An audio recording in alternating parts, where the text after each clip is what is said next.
আগামী 72 ঘন্টার ভিতরে লামিসাকে দর্শন করে হত্যা করা সে নরবশিকে যদি বাংলার জমিনে প্রকাশ্যে ফাঁসি না দেওয়া হয়, তাহলে আমি ব্যক্তিগত ব্যাপারে প্রবাস থেকে বলতেছি, আল্লাহর উপর শপথ করে, আল্লাহর কসম করে যতদিন প্রবাসে থাকবো, কোনোদিন ব্যাংকের মাধ্যমে 1 টাকাও রেমিটেন্স বাংলাদেশে পাঠাবো না। এবং যতগুলা রাষ্ট্রে যতগুলো আমাদের প্রবাসী ভাই আছেন, সকলের দৃষ্টি আমি আকর্ষণ করে বলতেছি, সকলকে অনুরোধ করব, আপনার নিষ্পাপ সন্তান দিকে তাকিয়ে হলো 1 টাকাও যতদিন না পর্যন্ত দর্শনের বিচার, হত্যার বিচার হত্যা না হয়, ততদিন পর্যন্ত আপনার ব্যাংকে 1 টাকাও আপনারা দিবেন না।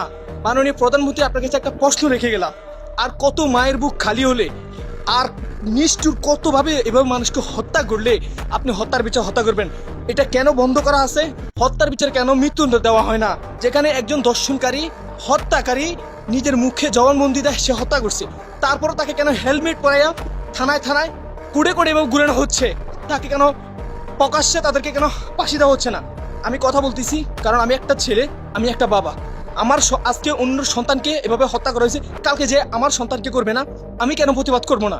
বাংলার জমিনে যদি 72 ঘন্টার ভিতরে যদি এর যদি ফাঁসির হুকুম না হয়, তাহলে প্রবাসীরা কিন্তু সোজা আঙ্গুলে যদি ঘি না উঠে, তাহলে আমরা আঙ্গুল বাঁকা করতে দ্বিধাবোধ করবো না।